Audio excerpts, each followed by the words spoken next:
Have you ever been frustrated by how peaceful you feel before your feet hit the floor?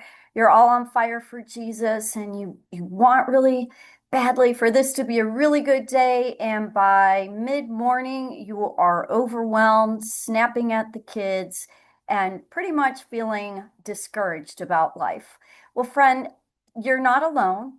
If you're a Christian and you find yourself running out of spiritual steam before you've even finished the first shift of the day, then this video is for you. I'd like to share with you holy habits that will give you strength to carry you through an entire shift. All right, the Holy Spirit is available to all of us, and let's see how we can connect with Him.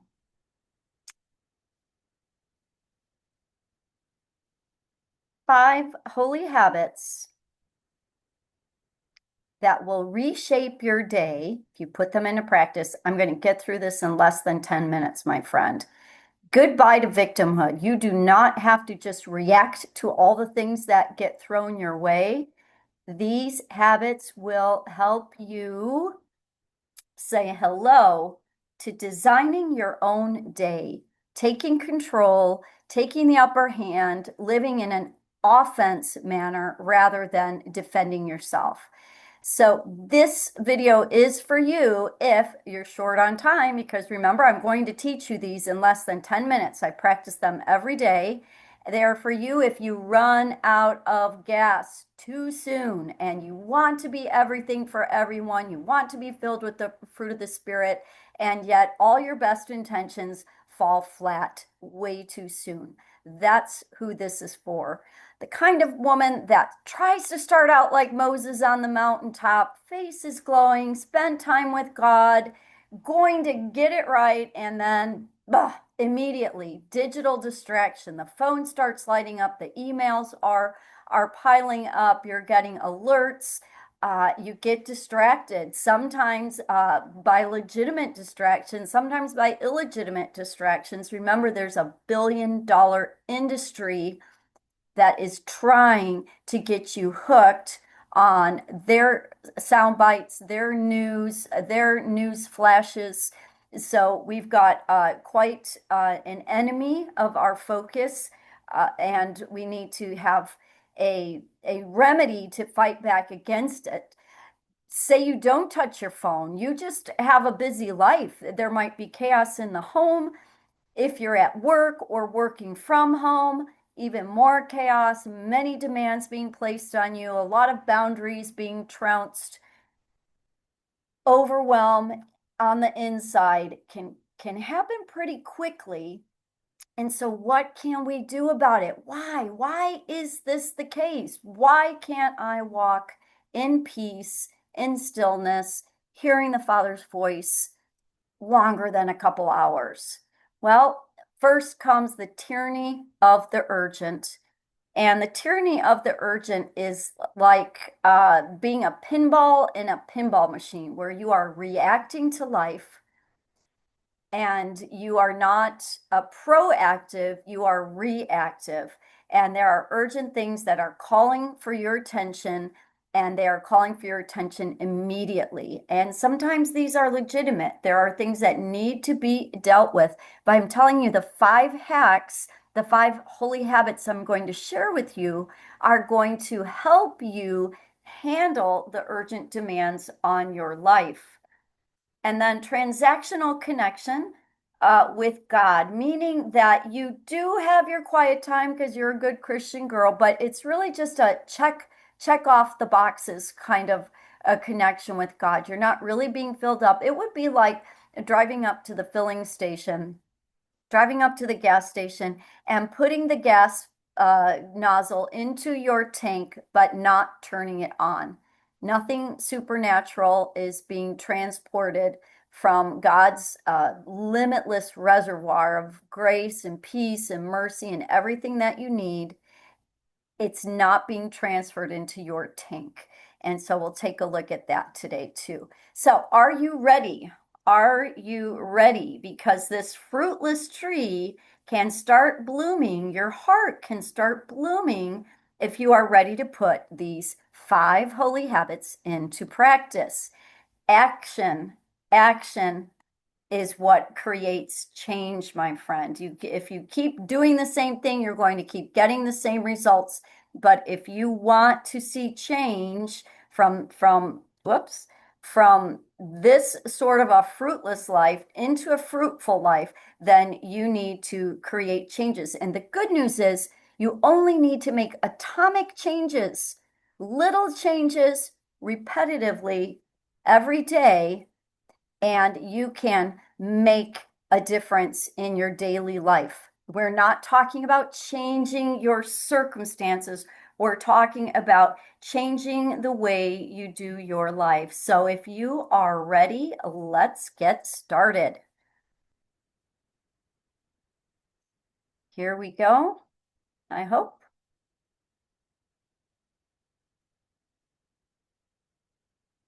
Holy habit number 1. Okay, see that thing right there? Get rid of it and start out in prayer. Do it in your bed. I would put your phone to bed in another room so that the minute your eyes open and you become aware of life and breath inside of you, say a silent prayer or say a prayer out loud right then and there. God, you are with me. And you will hear God ever so gently saying, yes, I am here. That's how you're going to start your day. I like to start my day giving gratitude, acknowledging God, telling him that we're going to do our day together, that I want to follow him.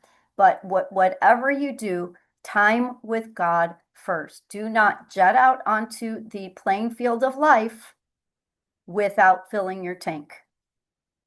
Give ear to my words, O Lord. Consider my meditation. Give heed to the voice of my cry, my King and my God. For to you I will pray. Get this, my voice you shall hear in the morning, O Lord. In the morning I will direct it to you, and I will look up. You got to do this in the morning. You can't do this after you've done your life all day long and then come back and ask God for help. This comes first. Holy habit number 2, find a lovely place where you can have this interaction with God. This place right here is not my place, but I do have a very special place where I have my mug, I have my coffee, I have my books, I have a comfortable place to sit. You want to have a place that you look forward to going to have your time with the Lord. This is a practice of Jesus, and he was God, and he still needed to refuel every morning, in a sense. Very early in the morning, while it was still dark, Jesus got up, left the house, and went off to a solitary place where he prayed. He basically had conversation with God one-on-one before he started his day's activities. So if you want to have the wisdom, the long-suffering, the gentleness that Jesus had, you need to practice his practices. And that means very early in the morning, going to the fueling station and a solitary place where you and God can do business. So it can look like this, fancy, fancy. It can look like this, not very fancy at all. It can look like this. It can be a dining room table, or it can be an outside chair. Pick a place and do whatever little tweaks you need to make that be your sacred place where you meet with Jesus. This is what you want to do, is pray knowing that he is there with you. You're not going there to talk to yourself. You are going there to meet with him, and you two are going to converse together. And he is going to give you some of that Holy Spirit supernatural power that you're kind of quenched from, and you're parched, you're dry, and he's going to infuse you with his spirit. The two of you are going to look at your day together. Holy habit number 3 is to read that Bible. You've got to crack open the Word of God. It's supernatural, it's living, it's active, it's sharper than a two-edged sword. It is doing something to you every time you open it up. All over the Bible, we hear about the importance of the Word. This book of the law shall not depart from your mouth, but you shall meditate on it day and night, so that you may be careful to do according to all that is written in it. For then you will make your way prosperous, and then you will have good success. Who doesn't want to be prosperous? Who doesn't want good success? You're not going to be able to do it, friend, if you are walking in darkness. So here's some ideas. If you don't know where to start, it is a big book. It's not an easy read. Start out with a psalm, one psalm a day, and read it slowly. Ponder it. A proverb is another way to start out the day. Ponder the proverb. An easy way to ponder a proverb is to keep a T chart nearby of the acts and behaviors and attitudes of a fool and the acts and behaviors and attitudes of a wise man. Reading plans, there's probably one at the back of your Bible, or you can download hundreds of reading plans. Read the New Testament in a year, read the Old Testament in a year, read the entire Bible in a year, read Psalms and Proverbs in a month, all kinds of reading plans. Pick something that you can stick to if you need that. If you're a check completed kind of person, if that is helpful to you to get your momentum going, do that. There are wonderful Bible devotional apps that can guide you on a daily basis. A new thing that I've tried is setting a verse to my phone alarm. So if there's a particular verse that you are working on, you want to increase your gratitude, so you have give thanks always, or you want to watch your tongue, so you have in there gentle answer turns away wrath. You want to work on your humility, consider others as better than yourself, whatever it is that you're working on. Go ahead and set your phone alarm for a time when you will not be bothering anyone else when it goes off. So you're going to have to think through it. And then when it says label, as you're setting it up, where it says label, write the verse. And then when you hear your phone alarm going off, in order to shut it off, you will see that verse. Isn't that cool? I learned that from someone on the internet. So another holy habit, give thanks always, always, always, always give thanks for breath, for pajamas, for toothpaste, for coffee, for sunshine, for a roof over your head. Give thanks constantly. It's a way of directing your eyes heavenward. Gratitude truly changes everything. The devil wants us to think about what's missing, and God says, look at the way I bless you all day long. Oh, give thanks to the Lord. Why? Because he's good, and his mercies are being poured out all over you all day long. Next habit. All right, this is really important. Before you do anything else, give your time, your body, your thought life, your agenda, the words in your mouth, your tongue, and all the people that you love, give all of that to the Lord. You're going to give all of that to the Lord, hands up, hand it over, the concerns of the day, hand them to the Lord and ask him to carry them for you. Then that frees up mental space for the rest of the day for you to carry on with other things, because you're not trying to continue to control those situations. This is a Romans 12:1 prayer of consecration to offer everything, not just your bodies, all those things I mentioned, your time, your agenda, your mouth, your thought life, hand it all over to the Lord and ask him to help you be holy and pleasing to him, and give him his agenda. Tell him you want to follow his agenda, follow his will, and that you are suited up for service. You want to be used by him to bless others, to go places he'd have you go, to speak words he'd have you speak, that you are showing up as his ambassador to a dark and needy world. So God first every day. Steal away with Jesus often. Feed on the word daily. Give thanks always. Surrender all first thing before you head out to the field. Little changes, little atomic habits, little changes every day add up to big results. You will start feeling stronger in your spirit, and you can start today. You can turn off this video and start right now.